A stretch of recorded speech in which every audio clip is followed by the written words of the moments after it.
Everyone, welcome back to DodgerHeads. My name's Jeff Spiegel. I am here with Travis Barbary, manager of the Oklahoma City Baseball Club.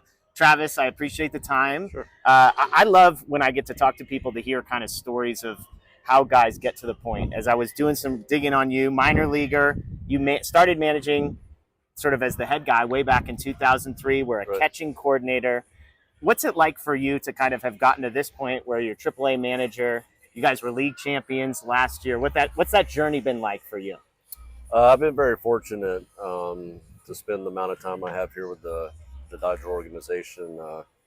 They've given me an opportunity to do something that I love, and 30 years ago I signed and didn't expect to be here this long, and just been truly blessed to be able to do this and work for what I consider to be the best organization in sports.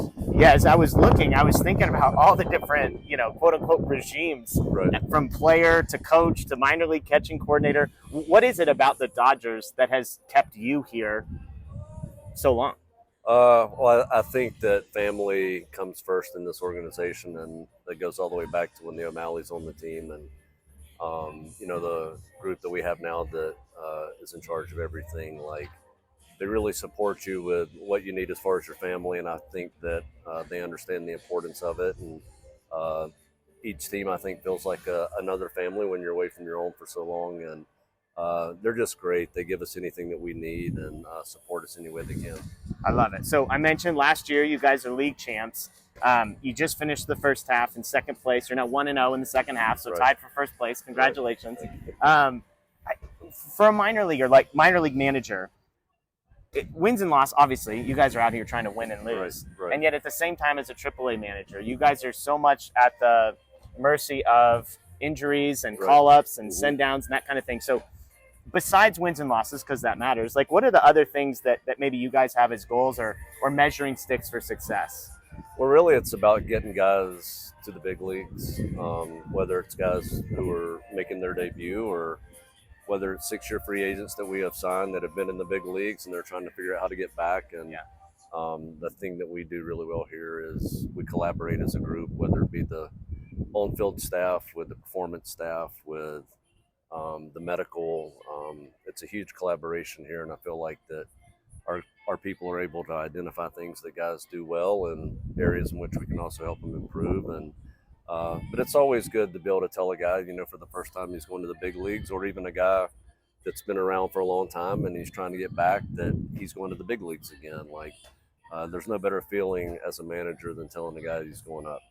Michael Petersen, who just got called up, were you the one who got to share that news with him? Yeah, it was kind of funny. We were in Sacramento, a month and a half ago, and it was getaway day, Sunday day game, and I got a text that he was going up. And I didn't realize at the time that he had never been to the big leagues, because I knew he'd been around a long time, but he ended up not getting called up. They ended up making a different move, and then later on, told him he was going up. Well, he got stuck in Houston, flight got canceled, so he didn't make it to New York. So he kind of got called up 2 previous times, but never got there. So this last time, I got in touch with him and said, "Hey, I think this one's for real. You're active tomorrow." And obviously he got his first win, I think his second day in the big leagues, and just super happy for him. Love it. I'm thinking about the challenges back to being a AAA manager. Yesterday, Clayton Kershaw announced that he's going to start. Right. A couple days later, he's not going to start. Right. All of a sudden, you're like, all right, we've got a bullpen game. Right. And, as Dodger fans watching this show, I'm imagining Dodgers fans are used to like, well, that's fine. You just call up 3 or 4 relievers tomorrow and we'll just cycle these guys.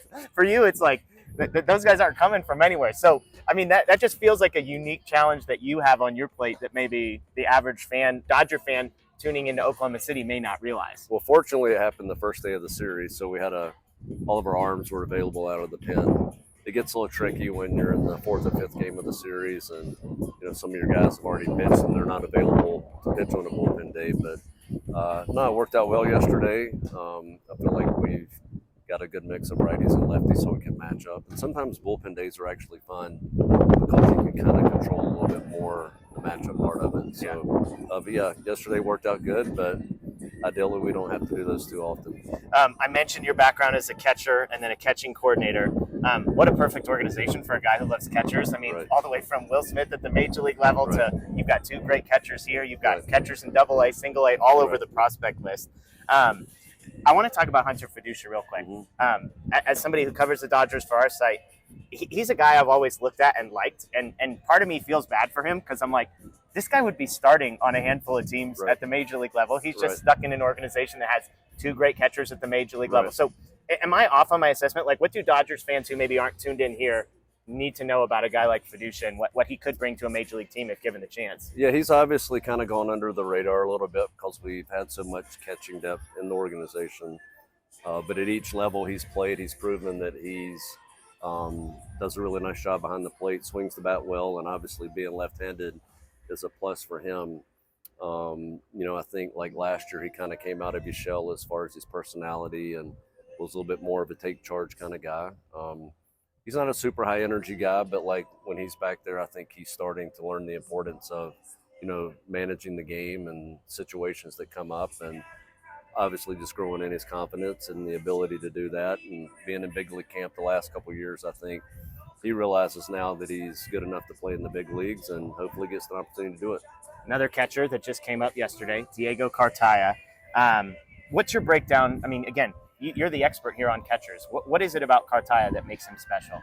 Well, he's really skilled from a physical standpoint. He does all the things, checks all the boxes that you look for from a physical standpoint behind the plate, but like super intelligent.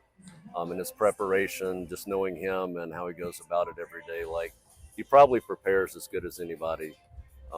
He wants the information. He's able to take the information and digest it and put it into a form that makes sense for him and for the pitchers, and he's able to communicate that. So, like, the sky's the limit for this guy, and I'm hoping that he gets off to a good start here and gets comfortable, and we'll just see what happens.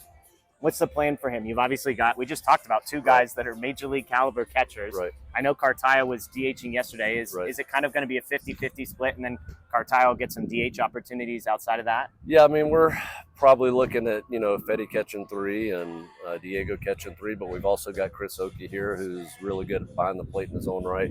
But yeah, it gives us the flexibility now that we have a third catcher to have one of those guys DH. So, Diego will catch tonight. He'll DH later in the week and catch one more time. So, yeah, it gives us some flexibility to do different things. So he'll get plenty of at-bats and, like I said, hopefully gets off to a good start. Awesome. A couple other guys real quick I'd love to just get your thoughts on. James Outman, a fan favorite. A lot of the people that read our stuff watch him. Love Outman. Love the way he approaches the game, plays the game. Obviously not the season he had hoped for. I've been impressed from afar at how he's been able to bounce back and not kind of stick where he was, but has performed at a high level. What have you seen from Outman back this year? Well, the first thing, like, he came down and he handled the situation that he was in as good as anybody could. Like, he said, I'm ready to go. I'm ready to get to work from day one. And he didn't feel sorry for himself. He knew the situation he was in, and he's put in a lot of work in the cages with Manny, our hitting coach. And, he's another guy who, from a physical standpoint, has all the tools and attributes to be an everyday guy in the big leagues, and he has. So I think he just needed a reset, and he seems to be on the right track, so hopefully he can keep doing it. River Ryan, a guy kind of ascending, one of the top prospects in the organization. I know you've only seen him for the last few weeks. Everyone raves about his athleticism, but what have you seen from River Ryan that maybe makes you believe, man, this guy is going to be special? I mean, it's a special arm. His last start, I want to say he was around 94, 95, but when he needed 98, 99, he just reached back a little bit, and it was there. So the arm talent's there. I think he's got a chance to be a front end of the rotation type of guy, and obviously want to see him more, but really excited about him. Last 2 names, Ryan Ward, Andre Lipsius. These are 2 guys that, maybe don't make all the lists necessarily, but you see what they're doing at this level. Again, any other organization than the Dodgers, I have to imagine they'd have been called up 2 months ago. Right. What have you seen from those guys and the way they handle their business that, again, Dodger fans should be excited about? Well, they're consistent with what they do every day. They put the work in. And really for them, I think it's just about getting an opportunity. They both put up big numbers. Obviously had Ryan here last year, and this year I feel like he's controlling the strike zone better. And Obviously, the numbers support that, and Lip, he's had a great year to this point, and his versatility, being able to play multiple positions in the infield as well as left field if need be. Like, and really, all they can do is keep doing what they're doing and hope to get an opportunity, which I feel like at some point they will. Awesome. Well, I appreciate your time, Travis. Best of luck with everything the rest of the year. Appreciate it. Thank you.